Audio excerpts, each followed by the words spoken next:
Assalamualaikum warahmatullahi wabarakatuh. Selamat malam, eh, teman-teman semua. Ada Dokter Ane udah gabung. Hai Nek. Oke. Sambil menunggu teman-teman yang lain, mungkin kembali saya Tia Rahma. Hari ini kita akan sama-sama ngobrol di Gary Talks dengan tema yang kayaknya memang beberapa teman-teman juga minta untuk dibahas kembali gitu ya, tentang pikun atau demensia pada lansia. Mungkin untuk teman-teman yang baru bergabung di Gary Talks ini, jadi Geriatric Care ini adalah suatu media edukasi yang memberikan info-info terkait kesehatan lansia.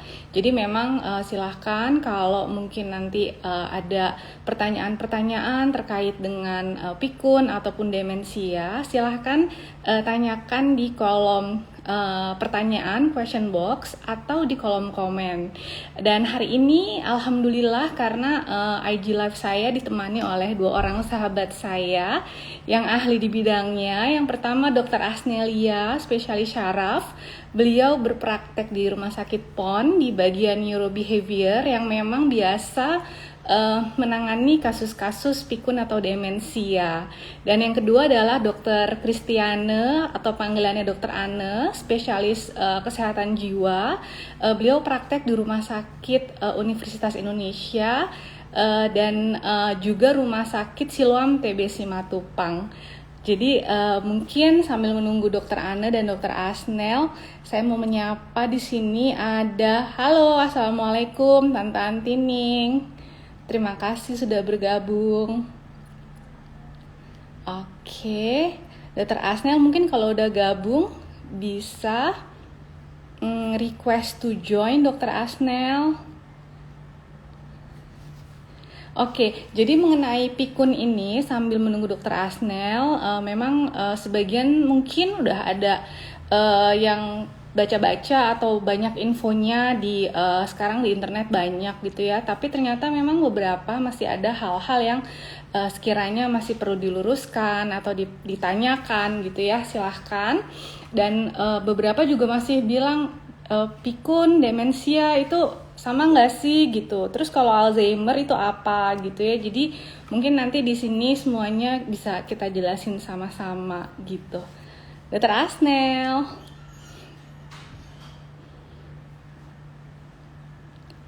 Oke, Dr. Asnel belum kelihatan bisa join. Aku invite. Udah invite ya, Dr. Asnel.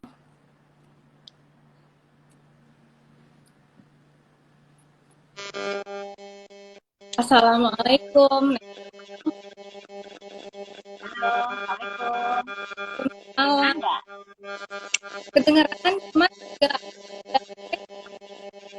kayak enggak gitu. Nah,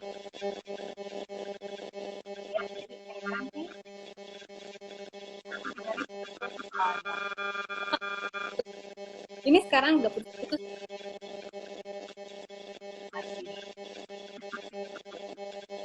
masih putus-putus.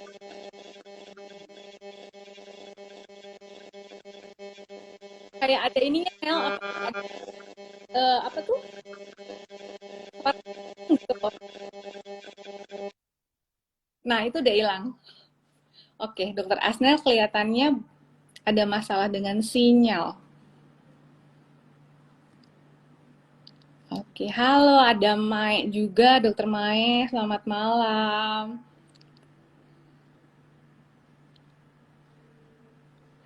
Oke, iya, mungkin kalau tanpa headset ya, mungkin Dokter Asnel lagi coba untuk perbaiki.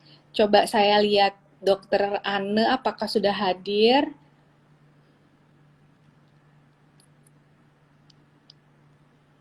Oke, Dokter Ane mudah-mudahan udah bisa gabung. Hai, Nak. Malam dia. Selamat malam. Apa kabar? Terdengar nggak suaranya? Kedengeran? Apa? Jelas? Baik. Kangen ya, Nak. Kita ketemunya Ya, Dokter Ani ini udah beberapa kali jadi narasumber Gary Talks. Mudah-mudahan nggak bosen ya, Nak. Iya, semoga Mas Yadi bisa membantu. Mudah-mudahan. Nah, ini apa, kan seharusnya sama Asnel dulu. Nah, Iya mungkin betul, menurut kita tunggu aja dulu, kalau enggak apa-apa deh. oh, cuman Asnel kelihatannya tuh ada masalah dengan sinyal.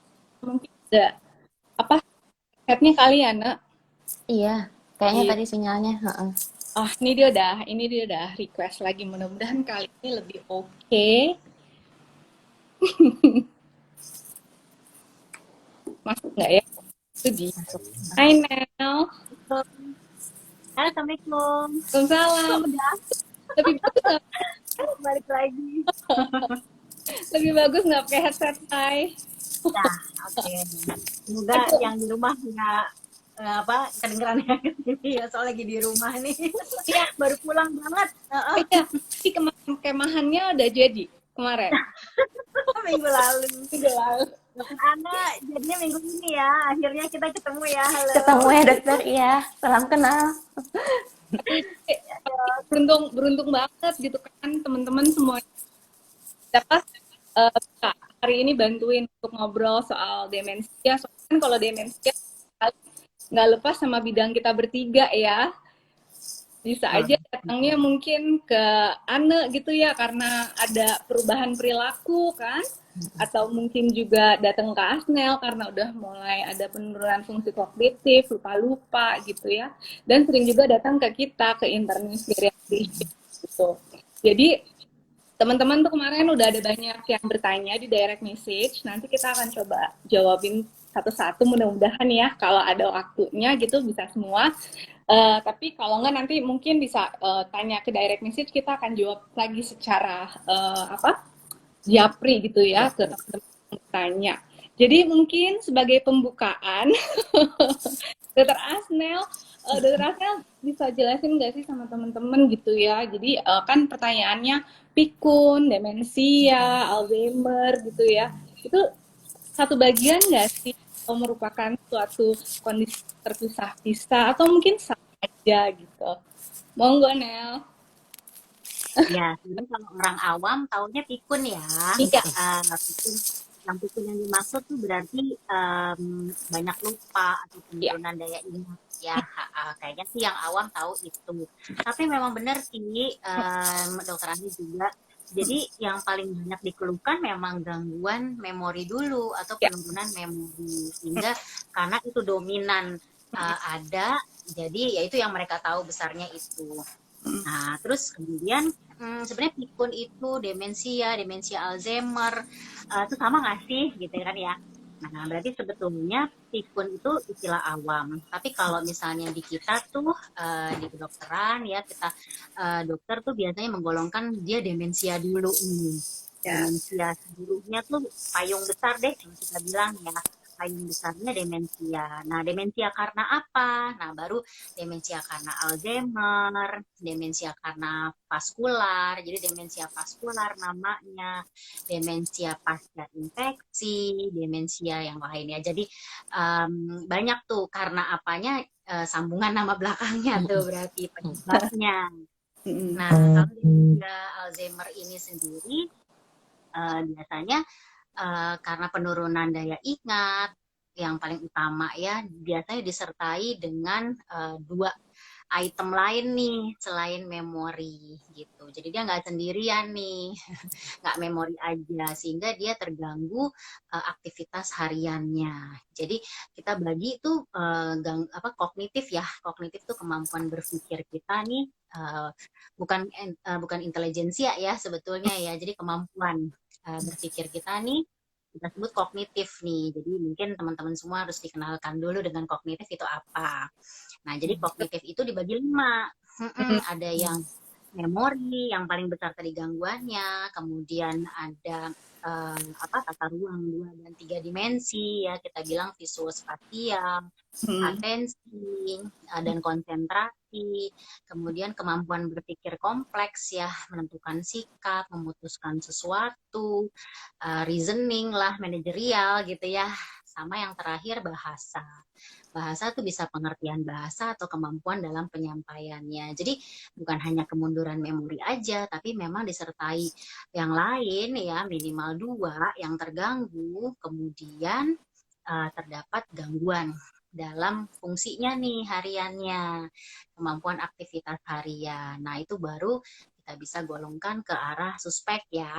Baru suspek dulu nih ke arah demensia. Karena bukan hanya keluhan pasien aja, tapi kita memang mesti memeriksa ya secara objektif sehingga tegaklah diagnostik tersebut. Betul. Gitu, Ti. Sip. Jadi karena gini Nel, beberapa juga berpikir, oh iya pikun ya, oh itu kan hal biasa, namanya juga udah usia gitu. Jadi mungkin yang teman-teman juga mesti tahu bahwa memang seiring berkembangnya usia, memang kadang-kadang kita suka mengalami mungkin namanya apa proses penuaan ya, itu kan ada yang namanya mungkin atrofi senilis dan lain-lain. Jadi mudah lupa ya, tapi mudah lupa dengan pikun tuh hal yang berbeda gitu. Mungkin dijelasin kalau pikun itu ya harus mengganggu aktivitas fungsional sehari-hari dan harus melibatkan beberapa fungsi tadi gitu ya, fungsi bahasa gitu kan, fungsi kognitif gitu ya, jadi nggak cuman lupa-lupa semata-mata tuh cuman lupa-lupa gitu. Nah kemudian sambil karena kita lagi bahas itu nih Dokter Asnel, nanti Dokter Anda juga banyak loh pertanyaannya dari direct message-nya. Jadi karena lagi ngobrolin ini, mungkin kira-kira kalau dari sisinya Dokter Asnel yang biasanya datang dengan gejala awal dari pikun atau di sini sih ada yang tanya gejala awal dari Alzheimer gitu. Kira-kira apa sih Dokter Asnel biar kita ada apa ya lebih alert gitu? Ya. Ya itu yang paling sering memang terjadi penurunan ya fungsi memori. Jadi jadi sering lupa. Biasanya lupa ingatan baru ya yang baru terjadi dalam durasi menit, jam, hari atau minggu gitu ya. Tapi kalau ingatan lama, dia dulunya SMA temenan sama siapa dan kisah-kisahnya mungkin zaman beliau kerjanya. Nah, itu Nah, itu tuh biasanya masih melekat. Tapi yang barusan tadi makan apa, udah makan apa belum, emang tadi anaknya datang apa enggak ya gitu ya. Jadi hal-hal yang baru terutama naruh barang gitu kan ya. Nah, itu juga. Jadi hal-hal yang memang udah dikeluhkan oleh pasiennya biasanya dia tuh lebih ringan ya gangguannya.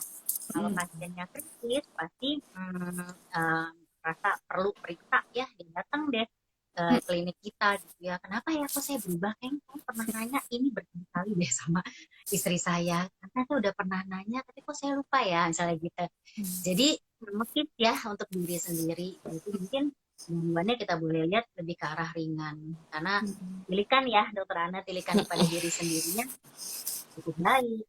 Tapi kalau dilaporkan sama keluarga gitu ya, pasiennya seperti itu dan pasiennya tidak merasa bahwa dia mengalami penurunan itu, nah mungkin perkiraan kita adalah gangguannya ke sedang berat deh. Jadi itu arah memori dulu justru, tapi kritis apa enggak sih keluarga dalam menyikapinya atau pasiennya dalam menyikapinya, baru ada gejala lain nih yang mengikuti atau sudah terganggu secara fungsi. Nah di situ kita konsultasi dulu deh sebelum kita melakukan beberapa pemeriksaan yang memang nanti tujuannya untuk mendiagnostik. Gitu. Oke. Nah, terus tadi terkait yang lupa-lupa tadi nih Dokter Asnel, ini juga ada pertanyaan dari direct message yang menanyakan bagaimana kita membedakan lupa-lupa biasa, lupa-lupa yang dalam kategori masih wajar, dengan lupa-lupa yang memang mengarah ke demensia atau pikun gitu. Jadi kalau lupanya kita bisa mengingat kembali ya, baik beberapa waktu atau kita kembali melihat catatan atau kembali ada ya yang sempat orang tua bilang dulu balik lagi deh ke tempat tadi jalan pasti ntar ingat gitu ya. Tapi itu bener juga loh karena itu kan kayak recall ya, recall memory. Jadi kita urut kejadian lagi. Akhirnya kita bisa mengingatnya nih gitu. Kemudian bila diingatkan ya direkognisi dikenalkan kembali bisa ingat gitu loh. Jadi itu yang masih masuk kewajaran bisa mengingat sendiri baik dengan diri sendiri ataupun bantuan orang lain tapi ringan dan belum mengganggu fungsi sebetulnya fungsi hariannya. Nah, Oke. itu masih ringan, masih wajar. Kalau kita Mhm. kebanyakan priority juga lupa ya, tadi udah Iya. sambil ini Kita apa belum, tadi udah ngerjain ini belum ya, gitu kan.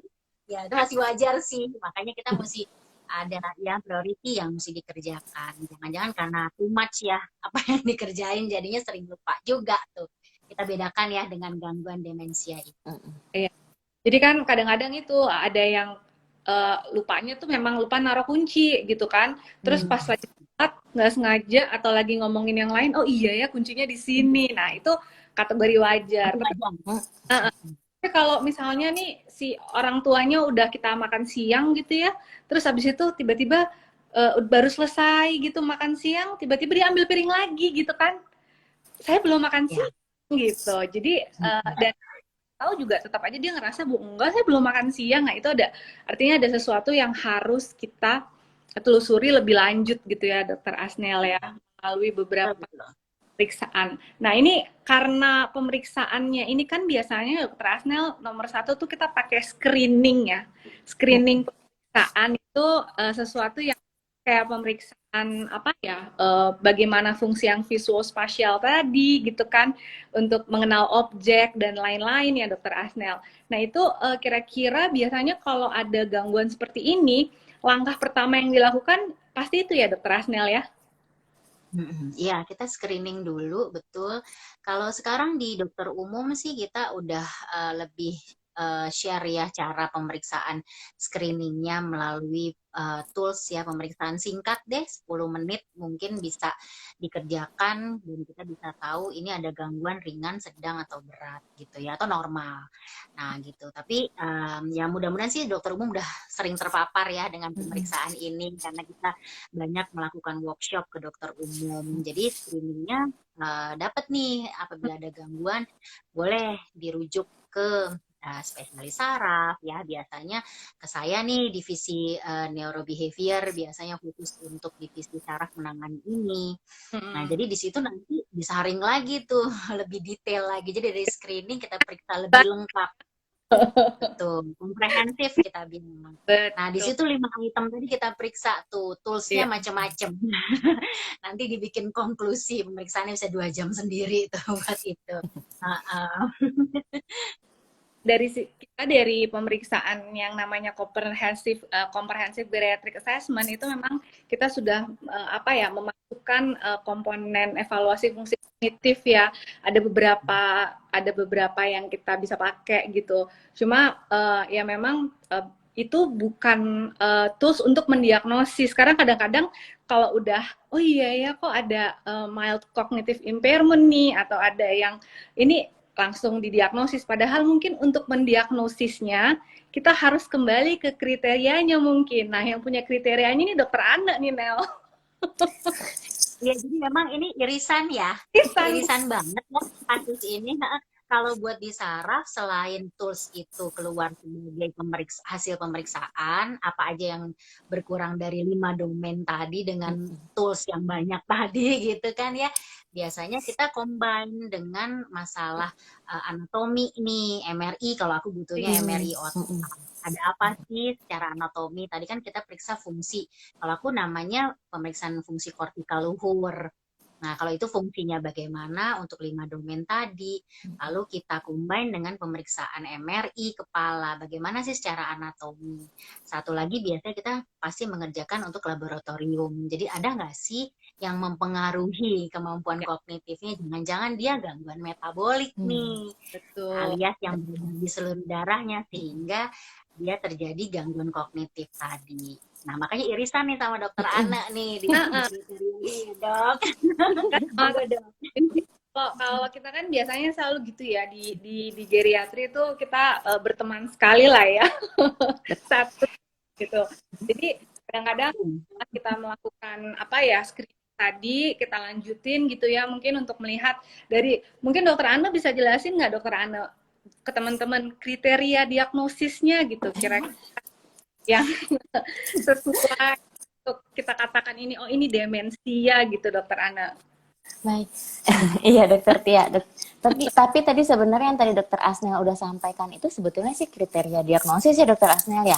Memang kita ngelihat itu adalah penurunan, jadi ini adalah suatu proses yang berjalan pelan, lambat, dengan penurunan fungsinya dari sisi kognitifnya, kemudian kalau di kita juga dilihat dari moodnya juga, sehingga mungkin kalau mau sedikit memudahkan prinsip penilaiannya itu kita ngelihat dari pikirannya, perasaannya, perilakunya, dan kadang-kadang ada gangguan persepsi. Nah, jadi dari situ tuh memang yang kita lihat tadi sih, kalau yang dari dokter Asnel sampaikan tuh udah semuanya tuh memang. Jadi bagian memorinya yang memang biasanya bagian saraf tuh pemeriksaannya sangat kompleks ya, Dok ya. Dari dari bisa kalau pasien yang dari psikiatri datang dari saraf ataupun dikonsultan ke saraf tuh suka bilang, saya diceknya lama banget, Dok, bisa 2 jaman lebih. Jadi segala sisinya tuh dicek. Jadi ya memang tuh itu memang benar-benar biasanya udah dilakukan di saraf tuh semuanya. Jadi kayak ada yang juga tes fungsi luhur ya, Dokter Asnel ya. Jadi memang bisa seharian tuh mereka menjalani tes itu. Sehingga biasanya sih kalau yang datang ke kita langsung, biasanya itu yang terganggu tuh lebih ke arah bagian kalau nggak perasaannya, moodnya, atau perilaku. Moodnya mungkin keluarga ngeliat, kenapa ya nih kok orang tua saya berubah ya, jadi kayak cepet marah atau sedih mulu. Nah, kayak gitu tuh. Kemudian yang selanjutnya adalah perilaku. Perilaku yang kadang-kadang jadi suka, ya mungkin kalau dibilang bahasanya tuh linglung kali ya. Jadi kayak orang bingung-bingung. Atau mungkin kadang suka jadi kayak ada perasaan takut berlebih, curiga berlebih. Nah, itu yang kadang-kadang suka akhirnya datangnya ke kita duluan. Tapi kadang-kadang juga suka ke saraf duluan ya, Dokter Asnel ya, kayak gitu ya. Baru nanti setelah itu kita ini deh bersama-sama nanganinnya. Iya, kira-kira kayak gitu sih, Dokter Tia. Iya, Mbak. Kebetulan, Mbak, ini ada pertanyaan terkait sama itu. Jadi di sini, eh, Dok, apakah pikun ini juga menyebabkan orang tua menjadi paranoid katanya? Karena ibunya udah 89 tahun dan kalau malam-malam tuh katanya suka ngerasa ketakutan dan teriak katakan orang yang masuk rumah dan mau merampok. Dan itu sering banget katanya. Walaupun tidak tiap malam, tapi sering sekali. Gimana? Iya, itu tadi yang Tia yang dibilang. Jadi gejala demensia itu kan memang ada tuh satu yang terakhir tuh yang mungkin ada gangguan persepsi ya. Kalau gangguan persepsi itu mungkin adalah kecurigaan yang berlebih atau ketakutan yang berlebih kayak gitu. Sehingga mungkin tadi tuh yang dibilang tuh pada malam hari udah mulai lebih takut, khawatir. Kadang-kadang kalau kita perhatiin nih, kalau orang demensia suka ngecek pintu tuh berulang-ulang. Dia cek lagi pintunya, nanti dia setelah itu ngecek colokan-colokan, ada nggak yang masih kecolok, takut kenapa-kenapa, nanti dia cabut-cabutin semuanya, terus dia kunci-kunci. Jadi kalau mau dibilang sebetulnya gejala ketakutan berlebih yang tadi dibilang itu bisa jadi salah satu gejala dari pikun atau demensia ya, maksudnya ya memang mungkin perlu dievaluasi lebih lanjut lagi seperti yang kayak tadi Dokter Asnel bilang ya. Ya, karena ada gangguan perilaku ya seperti itu ya. Jadi yang tadi itu bingung, kita disorientasi. Jadi gangguan orientasi tempat, orang ya, tempat itu salah, dia rasa di rumahnya dia, tapi dia bilang ini bukan di rumahnya. Gitu kan cara bingung ya.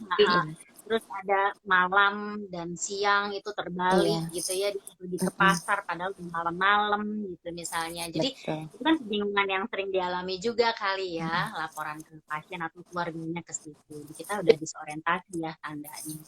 Ya mungkin itu ya gangguan perilaku ya, gangguan perilaku yang muncul ya, seperti yang di Dokter Anne ketemu ya, itu bagi kita mungkin ya salah satu gejala juga untuk karena seringkali juga kita ketemu pasien yang anak-anaknya bilang kok berubah ya, Dok, perilakunya. Artinya dulu mungkin ibunya bukan tipe yang agresif gitu ya, tapi terus jadi lebih sering marah-marah gitu. Dan apa ya, kelihatannya ya itu gitu, nggak percaya sama orang gitu. Jadi kayaknya bawaannya tuh curiga terus gitu. Biasanya sih anak-anaknya itu seperti itu kalau ke tempat praktek kita ya gitu. Jadi jelas ada perubahan perilaku, sama yang tadi ya lupa-lupanya juga lupa-lupa yang nggak wajar gitu. Nah ini Dokter Asnel ada pertanyaan lagi dari direct message, katanya izin bertanya, ibu saya umur 68 tahun, 6 bulan yang lalu tuh mengalami stroke. Kemudian sekarang ini sering mengalami kebingungan, jadi kayak tidak mengenali orang gitu.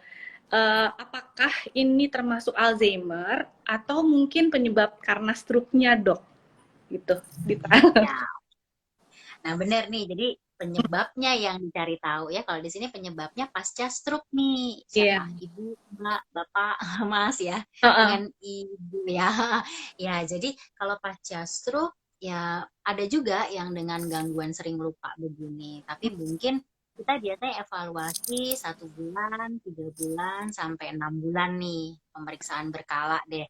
Karena biasanya pasca stroke tersebut dengan gangguan kognitif dia bisa perbaikan seiring sejalan perbaikan juga untuk stroke-nya.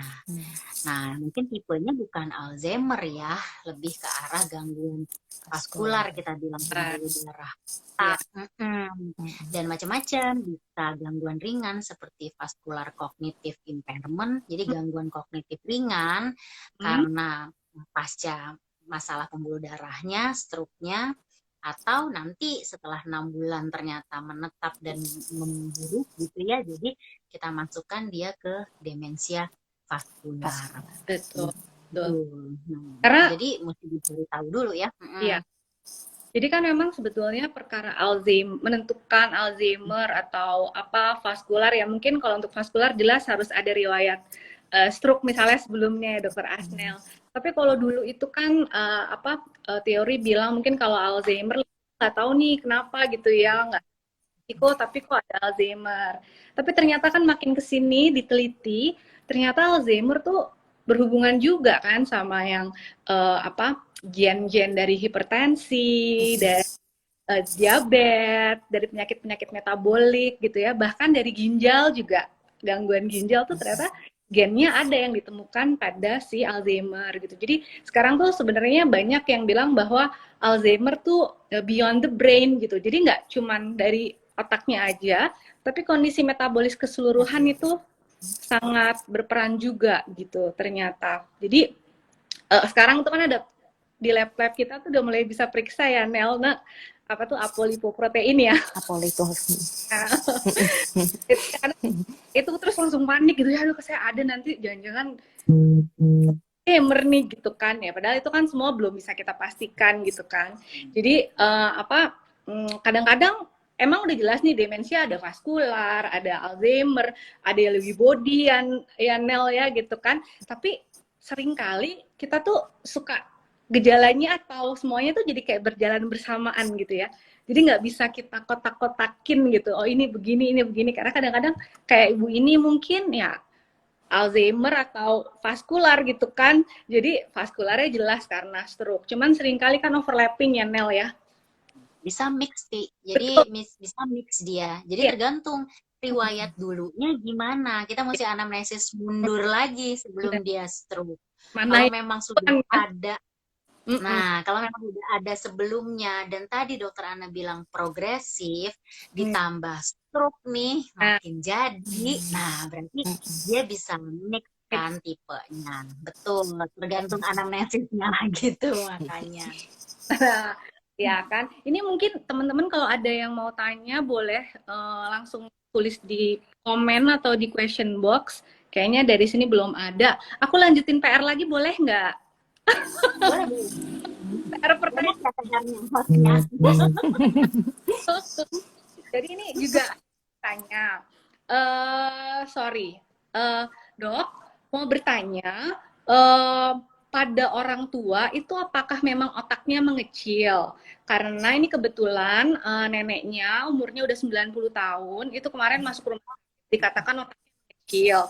Dan apakah pengecilan otak itu bisa dicegah? Dan kalau sudah terjadi itu harus bagaimana perawatannya? Mungkin Dokter Asnel ya? Ya itu dia, jadi pengecilan yang memang terjadi alami, jadi otaknya shrinking gitu ya, dari volume yang normal.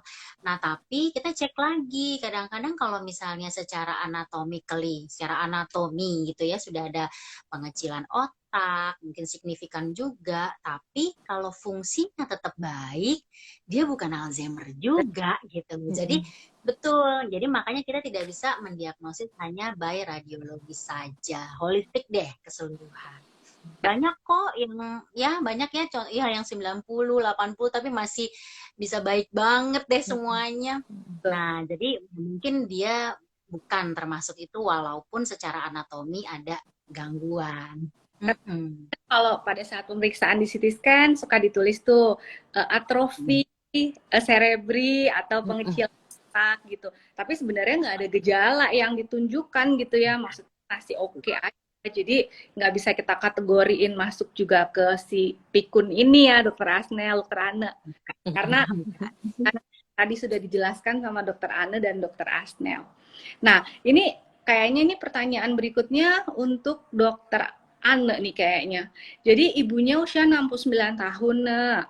Terus sebelumnya adalah orang yang cukup aktif, nggak ada penyakit serius, hanya darah tinggi dan minum obat aja.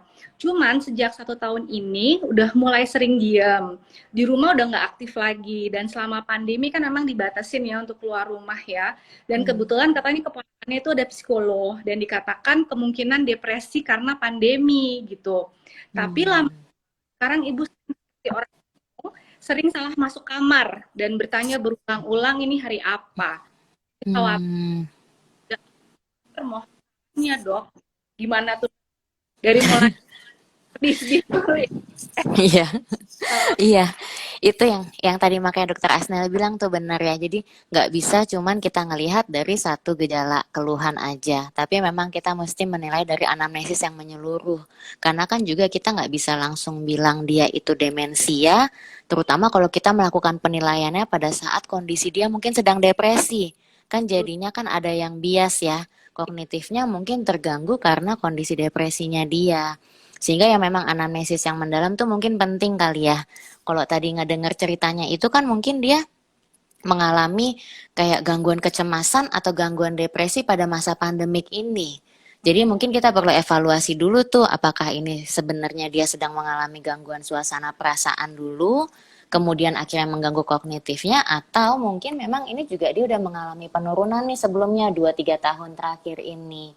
Jadi kalau misalnya mau ditanya khawatir udah mengalami kondisi demensia, ya mungkin ya itu ya perlu dilakukan anamnesa yang lebih mendalam lagi sebelumnya. Tapi kalau ngeliat gejalanya kayak gini ya bisa jadi kan ini kan juga gangguan suasana perasaan ya, karena memang di kondisi pandemik ini sesuai dengan yang kita lihat juga banyak nih yang ngalamin cemas atau depresi ya.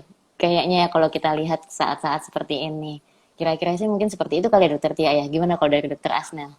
Ya, kalau ini lihat kayaknya yang jadi anak yang mungkin jadi worry karena Iya, ini salah-salah masuk kamar ya.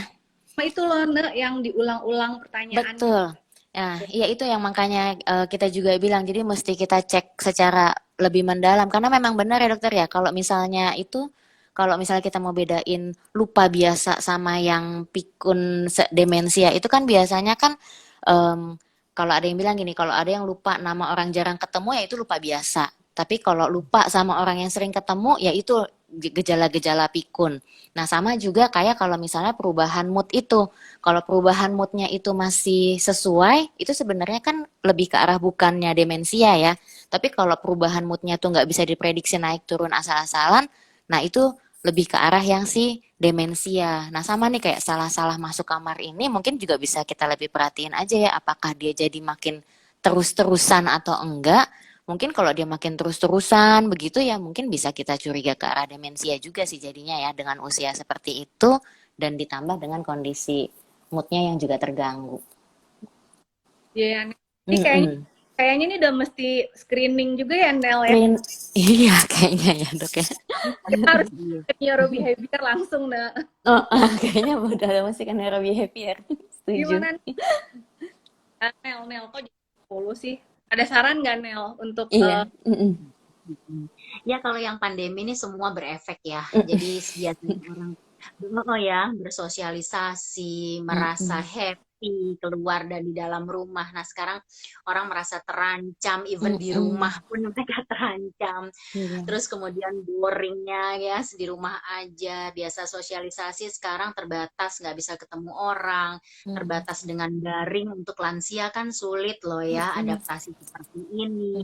Nah, jadi secara nggak langsung memang mood terganggu, kemudian biasa berinteraksi sekarang minim ya. Jadi itu dia kurangnya rangsangan ya terhadap apa yang bisa dikerjakan, Mm-mm. terhadap apa yang harus bisa berinteraksi baik verbal dan fisik gitu ya. Jadi semua berkurang nih. Nah, kalau di otak memang kemampuan bisa berkurang Hmm. apabila tidak ada rangsangan untuk mengerjakan itu lagi. Nah, jadi jangan-jangan banyak kemundurannya udah double nih dari Mm-mm. dokter anak Mm-mm. juga ya moodnya dari fisik dan kognitifnya juga nggak ada rangsangan. Jadi Mm-mm. kecenderungan penurunan sesuai Mm-mm. usianya malah makin cepat. Itu sering terjadi lagi pandemi begini. Iya ya, jadi Ya, gitu. masa berat buat semuanya ya Nel ya. Mm-mm. Betul. Nah, ini terus pertanyaan berikutnya, kayaknya juga buat dokter Asnel nih. Dok, orang tua saya dikatakan ada gangguan kognitif ringan setelah stroke. Jadi bagaimana mencegah supaya tidak semakin berat gangguan ingatannya? Mhm. Ya, yang pertama kita memang harus tahu dulu gangguannya ringan, sedang, apa berat. Karena dari situ kita bisa melanjutkan nih treatment apa yang dibutuhkan pasiennya, gitu ya, baik obat ataupun non obat. Ya. Kalau pasca stroke sendiri tadi udah dikatakan bahwa dia bisa mengalami perbaikan kok ya sesuai dengan perbaikan secara fisiologi dari stroke-nya ya. Nah, Mm-mm. jadi ini berapa lama dari stroke-nya mulai kejadian atau ya itu kita bisa follow up. Kalau untuk mengurangi kemundurannya harusnya memang tetap aktif ya, tetap ada interaksi secara verbal dan fisik semampunya loh ya, karena stroke ini kan bertahap. Ya, Betul. jadi jangan dipaksakan gitu pada saat stroke baru 1 minggu kita udah harus begini, begitu, begini, belum bisa nih gitu. Jadi kadang-kadang target keluarga, target diri sendiri ini yang suka menjatuhkan kemampuan pasiennya. Padahal pasiennya udah dengan grading tuh perbaikan sebetulnya. Cuman kadang target yang dibuat terlalu tinggi nih. Nah, jadi bisa aja jadi depresif juga ya saat itu ya, Dokter Ana. Mm-mm. Jadi penerimaan terhadap suatu penyakit itu Kondisi. kan perlu Mm-mm. waktu juga. Iya. Nah, jadi time bisa teori ya 1 bulan sampai 3 bulan kan ya Dokter Ana untuk bisa Iya, menerima suatu penyakit menerima. apalagi Mm-mm. nanti ya ke arah kronik. Jadi itu dulu tuh kita tentukan dan lakukan deh sebisanya gitu. Betul. Kadang-kadang stroke kan ada dengan keterbatasan fisik ya. Nah, Ya. misalnya buntu sebelah gitu, sehingga dia yang tadinya dia bisa sendiri, dia nggak bisa. Jadi bukan hanya kognitif yang terganggu, perasaannya juga merasa itu ya. Jadi dia betul double-double tuh Mm-mm. saat Mm-mm. itu. Betul. Dan stroke sendiri itu juga ada yang tipenya yang tiba-tiba ya. Kalau stroke kan tiba-tiba ya, tiba-tiba lupa, Mm-mm. tiba-tiba nggak bisa ngomong gitu, nggak bisa ngomong, nggak ngerti pembicaraan, disangkain sering lupa. Tapi itu Mm-mm. tiba-tiba. Nah, itu lain tuh. Itu golongan stroke dengan gangguan tersebut. Jadi bukan Alzheimer nih, karena Alzheimer tadi dokter Ana udah bilang, dia progresif tuh. Tiba. Nah, Dokter Asnel, ini sekalian ya, kalau untuk yang penurunan fungsi kognitif karena stroke itu kan biasanya kita suka kasih terapi-terapi tertentu ya, Dokter Asnel. Mm-mm. Pilihannya kayak apa, kayak memantin gitu ya. Kan ada obat-obat yang seperti itu ya, Dokter Asnel. Gimana menurut Dokter Asnel? Ya, kita sih biasanya di saraf nggak langsung kasih obat ke arah demensia tersebut, yaitu obat-obat demensia itu yang tadi Iya. disebutkan. Tapi ya kembali lihat dulu dia gangguannya ringan, sedang, berat. Onset atau dari kejadiannya pasca stroke-nya dan sampai dia mengalami keluhan itu tuh berapa lama. Biasanya kita follow up dulu. Oke. Apabila menetap atau memang terjadi penurunan gitu ya dari lebih dari 6 bulan baru kita bisa mendiagnosis ke arah demensia vaskular yang tadi. Baru mungkin Mm. obat tersebut bisa membantu Betul. untuk mempertahankan ya, tujuan obat adalah mempertahankan kondisi sehingga tidak terjadi penurunan yang progresif gitu. Jadi bukan mengembalikan.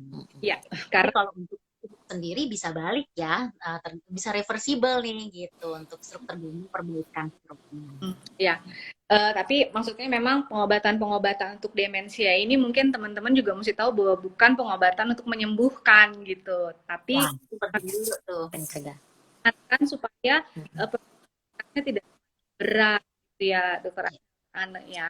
Nah, ini kemudian juga ada pertanyaan. Tadi kayaknya udah dijawab ya, Nel. Untuk melihat penyakit Alzheimer itu melalui pemeriksaan apa? Tadi udah kita jawab ya. Terus untuk mencegah penurunan daya ingat gitu, apa yang dilakukan? Mungkin nih pertanyaannya aku juga nggak gitu ngerti ya, apakah mungkin dari umur muda kali ya, atau ya saya karena cuman itu aja tanyanya. Dokter Ana pasti kita kurangi stres ya, atau Iya. stres itu penting ya Dokter Ana. Benar. Sama self care ya dok ya, kesehatan, olahraga sama gaya hidup sehat itu salah satu tipsnya ya dok ya. Betul. Jadi itu dari muda sampai tua berlaku. Iya. Dan untuk pasien-pasienku ini lumayan berhasil ya. Jadi mulailah buat kegiatan rutin harian terjadi. Jadi nggak asal gitu loh kegiatannya. Jadi by schedule ini kita ngatur loh manajerial. Kita mengulang kembali loh ya kegiatan tersebut day by day, misalnya hour by hour. Nah, jadi ini akan membantu gitu. Nah, kalau biasanya kegiatannya sudah teratur, biasanya itu juga keteraturan olahraga, keteraturan makan, tidur ya, satu lagi tidur itu juga membantu. Betul, itu udah ngikutin ritmenya nih. Ya, jadi sisanya stresnya kurang ya Dokter Ana ya. Jadi benar banget, iya dok, setuju. Mungkin nanti kita mesti belajar bagaimana manage stres ya nggak sih? Stres soalnya kayaknya nggak mau hari gini nggak stres, jadi harus di manage gitu kan. Ane yang jago tuh manage stres. Ngarang dia. Ya, jadi mungkin kalau untuk mencegah ya daya ingat, betul ya tadi kan ya Nel kan demensia itu kan banyak pengaruh ya faktor risikonya. Trauma kepala juga ya Nel ya, salah satunya kalau nggak salah tuh bisa jadi faktor risiko untuk demensia. Kemudian juga diabetes gitu, penyakit metabolik hipertensi gitu-gitu juga memang faktor risiko. Jadi kalau ditanya bagaimana untuk mencegahnya, tadi kalau sudah ada penyakit bawaan itu harus diterapi dan dikontrol. Kemudian memang kan hal-hal yang tadi sudah dibilang sama Dokter Ana, Dokter Asnel, supaya mengelola stres, sering-sering liburan. Sekarang lagi nggak bisa. Terus nggak bisa liburan. Lagi nggak bisa liburan. Bisa liburan. Aduh. Terus ngomong-ngomong ada pertanyaan di komen nih Nel dari Bapak Ian Walton Rusli. Dok, apa kabar?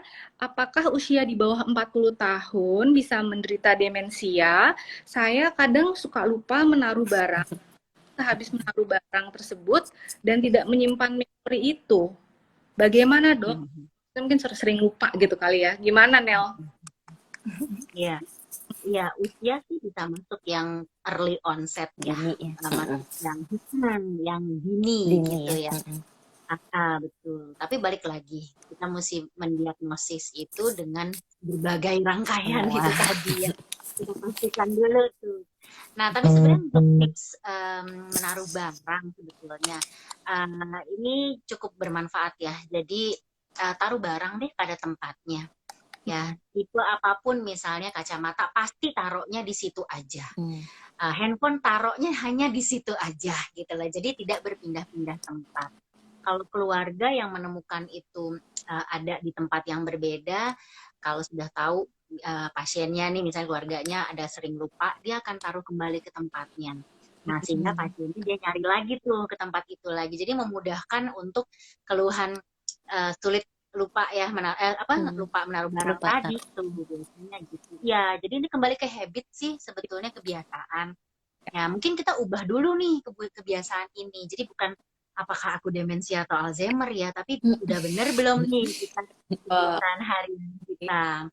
Hal yang penting biasanya melekat, tapi hal yang tidak penting biasanya hilang. Jangan-jangan bendanya ini nggak terlalu notice banget, nah nggak terlalu penting, ya dia abai, biasanya sih gitu.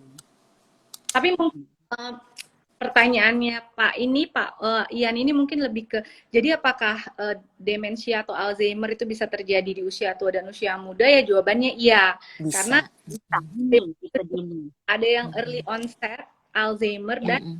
onset. Kalau yang late onset ada elderly, tapi yang early onset ini bisa di bawah umur 60 tahun ya, dokter. 60. Kadang pun itu juga bisa. Nah, memang ini faktor genetik yang sangat berperan pada early. Kemudian selama itu belum mengganggu fungsi yang lain, ya kelihatannya mudah-mudahan masih lupa-lupa yang normal ya, dokter Ane. Amin. Doain. Gitu. Oke, terus kita lihat lagi nih. Sebentar ada lagi nggak ya? Oke. Anda ada dokter Profitasari. Halo dokter. Iya, ada Dok Sari. Dokter, aduh guru-guruku. Nah, ini ada pertanyaan dari Mbak Amanda Katili. Apakah benar kalau multitasking menyebabkan cepat pikun? Gimana, Nel? Perempuan dulu tasking loh. Iya. Mungkin sedikit sebenarnya sih, tapi nanti mungkin dokter Asnel menambahkan ya. Sebenarnya sih kalau mau dibilang multitasking itu menyebabkan jadi demensia sih yang nggak bisa dibilang begitu juga ya. Karena kalau mau dibilang kita biasa melatih multitasking, sebenarnya kan kita melatih otak kita juga untuk aktif nih, seperti yang tadi dokter Asnel bilang. Kalau bisa kita bikin schedule benar-benar teratur seperti itu, sehingga kan salah satu kemampuan kita, kelebihan kita melakukan multitasking kan adalah kita mengaktifkan nih semua otak kita nih untuk bisa bekerja lebih untuk bisa bekerja lebih teratur dengan banyak cabangnya. Tapi mungkin maksudnya kalau multitasking terus-terusan dan akhirnya jadi stres, nah itu mungkin bisa jadi salah satu faktor pemberat juga tuh ya. Kalau misalnya bisa sampai jatuh ke kondisi yang demensia itu. Tapi mungkin dari dokter Asnel nih, kalau otak kita dipakai kerja terus-terusan gimana nih dok? Iya benar, yang tadi itu benar. Jadi multitasking tapi akhirnya menyebabkan stres di ujungnya. Jadi akumulasi stres ya, dok. Jadi bisa menimbulkan ke sana nih. Tapi dia bukan penyebab langsung ya. Bukan. Bukan. Kalau di kita juga masih melihat multitaskingnya tersebut sebenarnya bagaimana nih gitu ya. Jadi kalau dia mengerjakan sekaligus ada yang ketinggalan. Nah ini kan jadinya hal yang wajar ya karena banyak ketinggalan. Harusnya sih memang melihat priority ya, mengukur priority yang mana dulu yang dia kerjakan, mana yang bisa dia handle ke orang lain, dia handle sendiri. Nah itu harus dijalankan itu, jadi programnya atau manajerialnya dilakukan sehingga memang multitasking tapi tidak memberatkan sehingga tidak menjatuhkannya ke dalam kondisi yang ada stres lalu jadinya ada tekanan jangka lama ya kan, jadi seperti itu ya. Jadi sebetulnya itu rangsangan otak sih bagus sebetulnya, cuma ya itu kalau semakin tidak teratur, semakin ada stresor, nggak ada priority, hilang semua ya, jadinya dianggap jadi pikun nantinya, mungkin gitu kali ya maksudnya. Tapi ini tanya sama Anda nih, kalau untuk itu udah ada penelitian Tina yang apakah depresi itu bisa meningkatkan risiko demensia? Tia? Sorry, Tia putus. Misalnya depresi derita lama misalnya, itu akan menyebabkan peningkatan risiko Alzheimer misalnya di kemudian hari, itu ada nggak sih, Nak? Penelitian yang itu ya, membahas tentang depresi jadi demensia ya, Tia ya. Sebenarnya sih kan udah banyak ya, karena kan memang depresi, demensia itu kan emang kondisi yang paling sering berjalan bersamaan gitu ya Tia ya. Sehingga ya memang kondisi depresi itu sering banget, banyak banget penelitian yang bilang itu berhubungan dengan kondisi demensia. Jadi faktor risikonya. Betul, iya. Oke. Jadi berarti kalau ada yang depresi mesti di-treat segera. Dokter Asnel, dokter Ane. Namanya mirip-mirip sih ya. Nel gitu. Nah, iya. Nah, terus apalagi nih? Oke, dari Mbak Nur ada pertanyaan lagi nih Nel. Dari Mbak Nur Halimatus Sadiah. Mau tanya dok, nenekku usia 83 tahun, ia anti ke dokter. Bagaimana mau didiagnosa kalau udah anti dokter, sedangkan gejalanya sudah mulai muncul gitu. Karena pasiennya ini sedari balita diasuh sama neneknya dan ada kedekatan juga secara emosional sama neneknya. Jadi mungkin si Mbak Nur ini sudah melihat ada gejala-gejala tadi yang kita bahas, tapi neneknya nggak bisa diajak untuk dibawa ke rumah sakit gitu. Gimana nih Dokter Asnel? Ya, mungkin kita jadinya nanya ke keluarganya ya, apakah separah apa, udah berapa lama. Jadi kriteria-kriteria itu kita wakilkan ke caregivernya, gitu bilang caregiver. Ya, keluarga. Sudah ada menimbulkan stres nggak juga pada caregiver itu karena yang sering ya. Jadi dia sudah merasa nggak nyaman kalau neneknya begini, berubah, segala macam, dan susah ditangani mungkin. Jadinya di rumah ada gangguan perilaku itu banyak dan makin kesini makin sering ya dan makin berat misalnya. Nah, kita bisa mewakilkan ya. Jadi blind ya, mau nggak mau ke arah blind ya. Sebenarnya kita nggak pernah tahu juga metabolik yang terjadi. Jangan-jangan sudah ada masalah metabolik juga gitu. Jadi bisa di treatment secara blind ya, secara dengan diagnosisnya melalui keluarga saja pertanyaannya ya, tapi kita nggak bisa direct mengobati inti masalahnya, kekurangannya ada tetap. Kan kita usaha maksimal ya. Betul. Tapi sebetulnya ini masalah yang sering terjadi sama anak-anak yang memang orang tuanya sakit nih Nel. Sebagian besar orang tua tuh sulit banget mau dibawa ke dokter gitu. Jadi kadang kita tuh suka kerak banget ya, perlu usaha ekstra untuk membujuk rayu supaya orang tua kita tuh mau ke dokter. Itu nomor satu. Kalau orang tuanya memang masih bisa diajak komunikasi, diajak kerjasama, lumayan ya. Tapi kan kadang-kadang kalau udah kondisi seperti ini, nggak ada yang gangguan perilaku tadi tuh kan jadinya agak sulit ya gitu. Nah mungkin nih ranahnya Dokter Ane nih secara kita gimana sih untuk memberikan pengertian ke orang tua, bujuk rayunya tuh gimana ya? Oke, sama yang kira-kira kan kalau kayak gini sebenarnya kalau kita udah nggak, kalau Mbak Nur ini mungkin udah nggak punya kemampuan untuk nggak bisa berpikir secara baik, sehingga kan harusnya mengambil keputusan kan harusnya kita, tapi kan nggak betul. Ada saran trik iya sebenarnya sih ya itu kesulitan yang banyak dialami ya dok ya, memang ya kalau mau dibilang orang tua takut ke dokter itu tuh banyak banget, tapi memang sih biasanya kita perlu melakukan, kalau yang tadi tuh cara yang Dokter Asnel tuh yang paling benar sih, memang akhirnya aloanamnesis ya dok dari keluarga, tapi kan kita perlu pendekatan juga nih ke orang tuanya supaya bisa dinilai secara menyeluruh beneran. Nah karena memang orang yang paling kita mesti cari juga sih orang yang paling dia percaya tuh siapa. Mungkin ada anaknya ada 5, salah satu yang ada yang paling mungkin bukannya kesayangan, tapi mungkin ya yang paling deket atau yang paling bisa ajak komunikasi. Untuk tanyain dulu kali, tanya ini sebenarnya kenapa sih yang bikin dia takut ke dokter tuh apa. Jadi kayak diajak ngobrol mungkin ya. Apa sih keraguannya ke dokter, sambil dimasuk-masukin juga nih sedikit bahwa kita nih ke dokter juga kadang-kadang kan ada yang takut nanti pikirannya tuh udah langsung yang paling jelek aja. Nanti saya langsung dirawat ke rumah sakit. Nanti saya langsung dimasukin ke rumah sakit, ditinggalin. Keluarga nggak nemenin. Sementara kan itu ketakutan yang terbesar. Jadi pada saat kita tanyain, mungkin kita bisa tuh pakai pendekatan, ya ini memang cuma mau dievaluasi aja. Jadi memang ibaratnya sih kalau mau ngedeketin orang tua kayak deketin anak kecil lagi kali ya Dokter Asnil ya mungkin ya. Jadinya kayak bujuk rayu lah seperti itu. Nah, sambil kita menilai nih, apakah ketakutannya ini cukup rasional atau enggak. Takutnya ketakutannya juga udah mulai nggak rasional, dipengaruhi oleh gangguan persepsi, demensia. Jadi tuh dia udah mungkin ada waham atau yang kita bisa lihat dari situ. Sehingga kan mungkin kita bisa tahu nih tata laksana selanjutnya apa. Kira-kira sih mungkin kayak gitu ya kali ya. Tapi yang pasti pendekatan secara personal dulu yang paling penting. Ya, jadi memang masing-masing goal banget gimana cara mendekati orang tua masing-masing tuh ya. Kan kita sebagai anak seperti apa gitu ya. Dalam dan benar-benar mesti bisa di ya gimana cara membujuknya tuh juga latihan. Iya. Tapi sekarang teknologi ada yang baru loh, Ti. Telemedicine. Untuk telemedicine. Oh ya, Nah, telemedicine betul. telemedicine Mm-mm. ini memang suatu jawaban ya sedikit lah membantu untuk keluhan ini.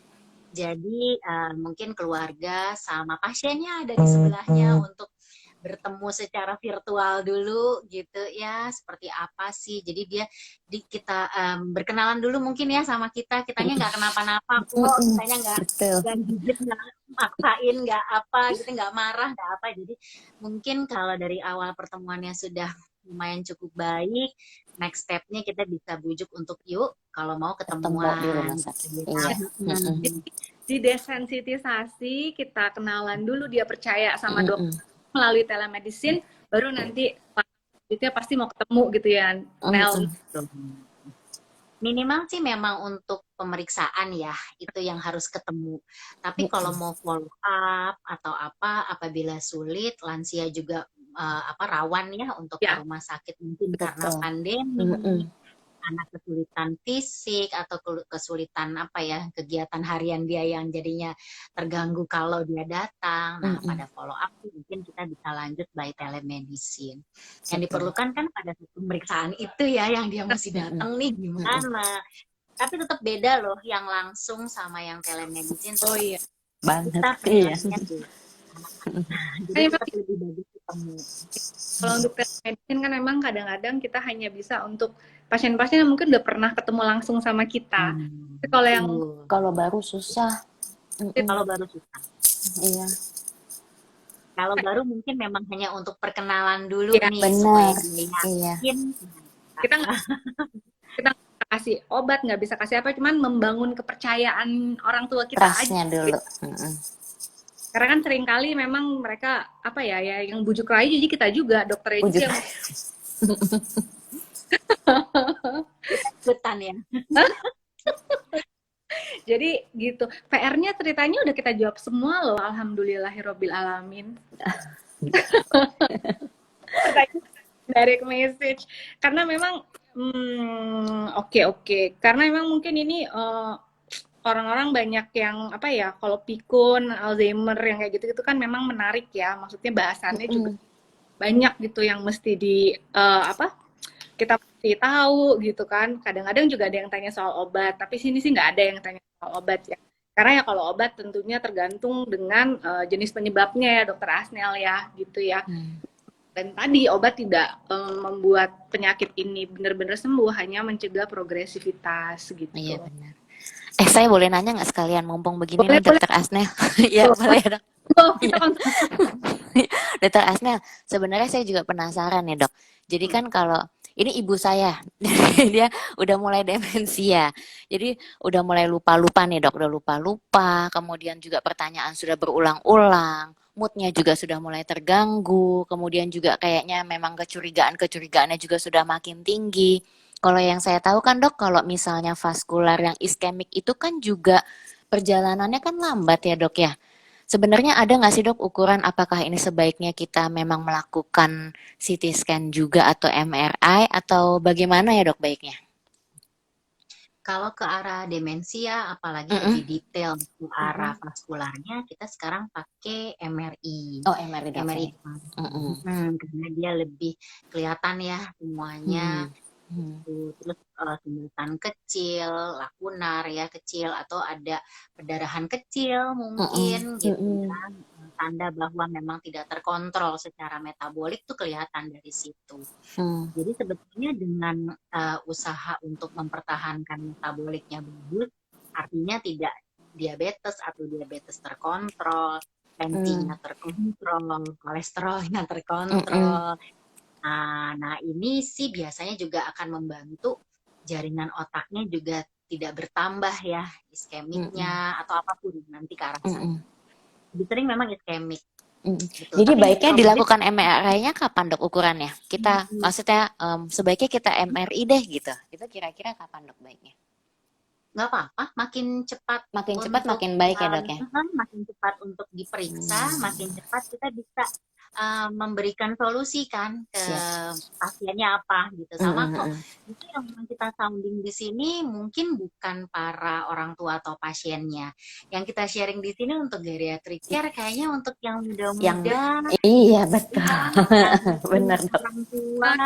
Mm, mm, Ya, jadi kita lebih mengenai sasarannya ke sini nih, mm, selain mm, mungkin memang masih di atas 60. Jadi termasuk ini sensitif terhadap apa yang terjadi pada mm. orang Orang tua tuanya, kita. sehingga Mm, mm. kemudian betul kayak dokter Ana gitu. Jadi kan kalau dokter Ana udah care, udah sensitif ya terhadap perubahan yang ada, makin cepat dokter Ana bertindak gitu ya. Mm, mm, mm, mm. Untuk pemeriksaan makin dini, makin cepat kita bisa preventif nih Baik dok. gitu. Jangan sampai udah kacau dulu baru datang, sehingga ekspektasi tinggi.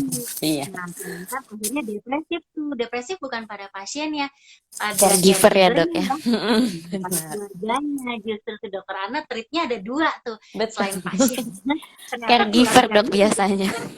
Iya. Iya, Setuju. mamanya mamanya Ana nih Nel memang ada Mm, diabetes juga, ada mm, hipertensi mm, juga mm, gitu. Kok setuju ya, apalagi kalau udah mulai ada itu ya, Ne, mm, gitu. mm, mm. Kalau aku juga biasanya gitu, Ne. Biasanya kalau udah mulai lihat-lihat nih gitu ya, ya Nel, Nel dulu. Nel, pemeriksaan muka yang cukup panjang itu, Oke. dan dilakukan itu kalau memang untuk orang-orang yang memang pasca stroke, karena kan kalau aku pernah lihat tuh memang penelitiannya untuk pasca stroke ya Nel, yang pemeriksaan muka itu bagus ya katanya untuk apa screening ke arah cognitive impairment. Tapi kalau untuk misalnya kondisi kayak mamanya anak gini yang memang nggak artinya nggak ada riwayat stroke sebelumnya, tapi udah mulai ada menunjukkan gejala, apa itu kita cek muka juga nggak Nel biasanya di neurobehavior? Iya, kalau kita termasuk yang kita periksa, karena memang ada faktor risiko vaskular, jadi bukan pasien stroke saja. Oh, Nah, plus lain tuh pemeriksaan lain-lainnya yang kita mesti gabungin, sehingga konklusinya apa gitu. iya. Mudah-mudahan sih terkontrol ya. Kalau metabolik diabetes tuh memang sering ya, jadi kemundurannya cepat karena Iya, diabetesnya tidak betul. terkontrol. Iya. Betul. Jadi kalau orang-orang bilang, aduh lama banget pemeriksaannya, ya muka itu kan yang bikin lama ya. Yang bikin lama karena semuanya digabung jadi satu. Beberapa Satu hari. Ada pemeriksaan dokter Ana juga kita suka periksa ya untuk perilaku ya, dan lain-lain. Kadang bila diperlukan kita cek juga. MMSN. Saya apa banget ya. Jangan dibahas di sini. Iya.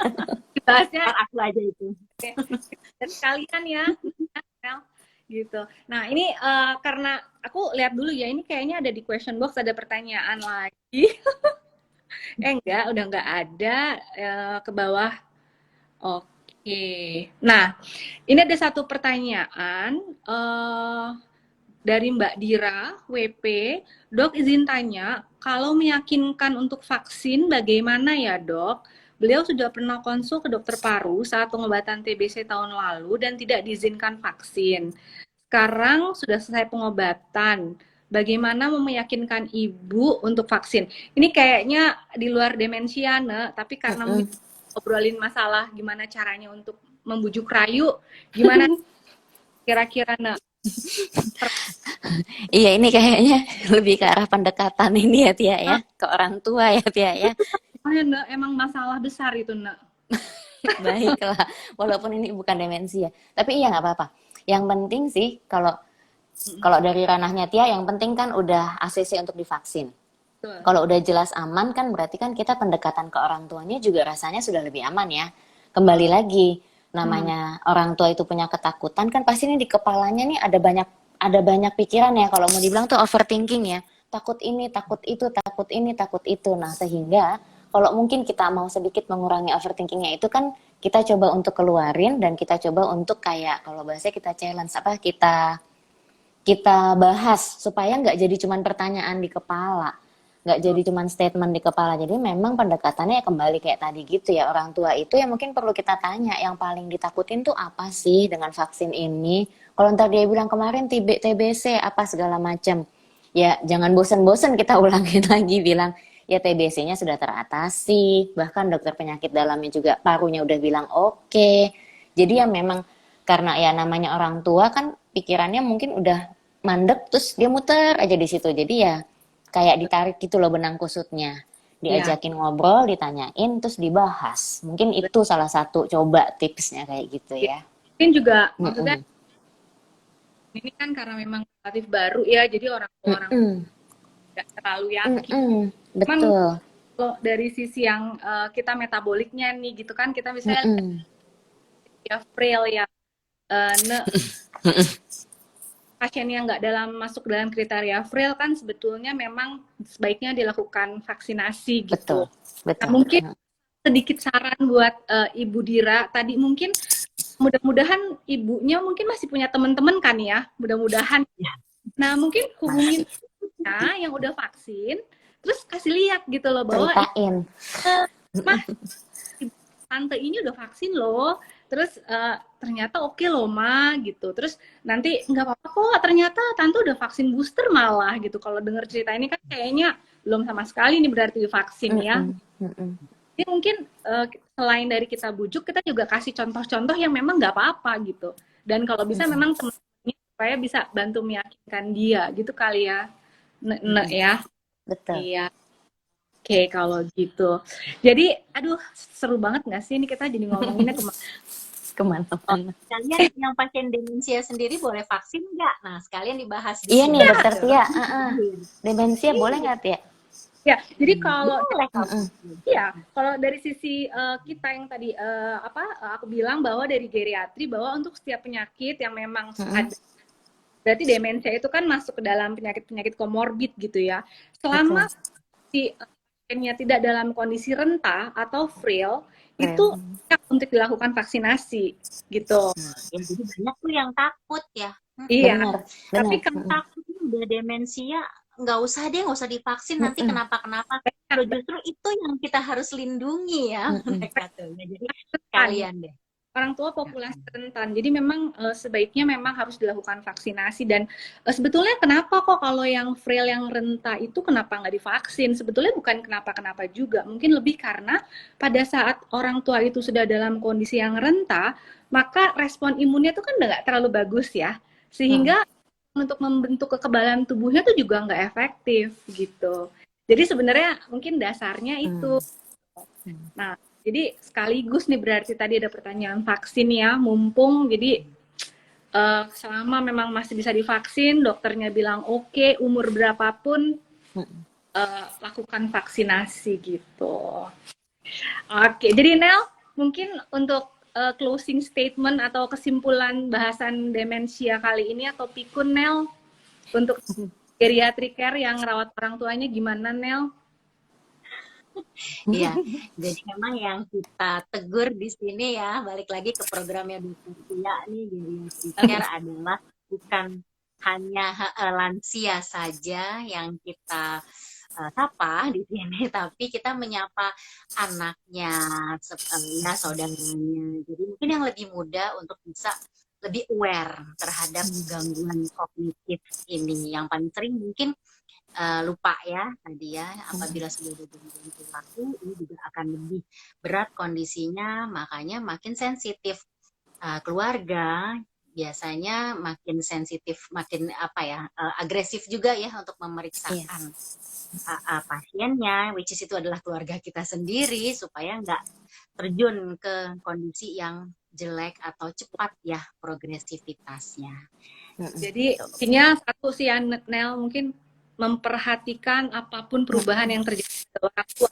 Kalau kayak orang tua merhatiin anak kan jelas ya, kelihatan gitu ya. Kita tahu nih bahannya apa gitu. Kadang kalau kita merhatiin orang tua mungkin karena udah nggak serumah atau udah nggak apa, jadi kadang-kadang suka keskip gitu.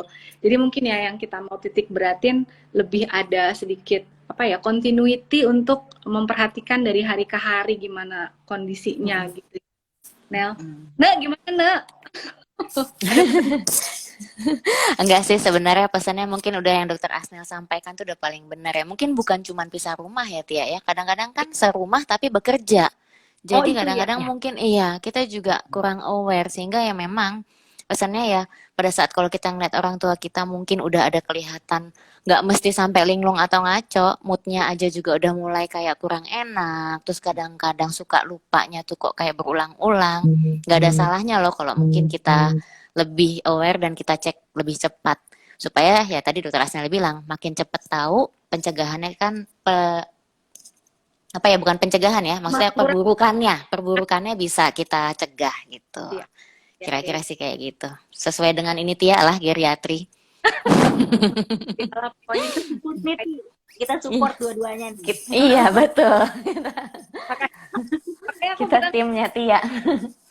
Mas Nel nanti mudah-mudahan kita nggak berdua nih Nel, mudah-mudahan Ane psikiatri bisa gabung, jadi kan enak ya ngobrolnya, jadi semua jadi dapet gitu, dan mudah-mudahan nih buat teman-teman yang dengerin juga jadi lebih jelas gitu dari faktor apa psikiatrinya ada, udah gitu dari emang yang neurologinya juga ada, jadi lengkap mudah-mudahan tuh.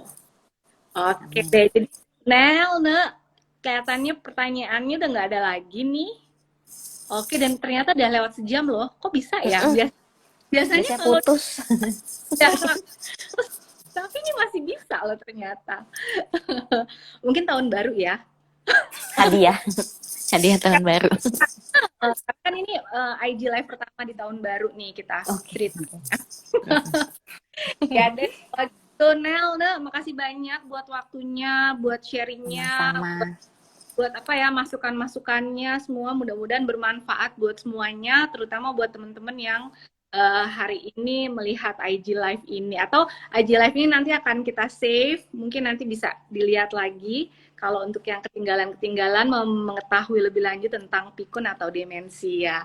Oke, thank you Nel. Oke, iya. Terima kasih Terima banyak. kasih, makasih dokter Asnel juga. Sampai ketemu, Detia.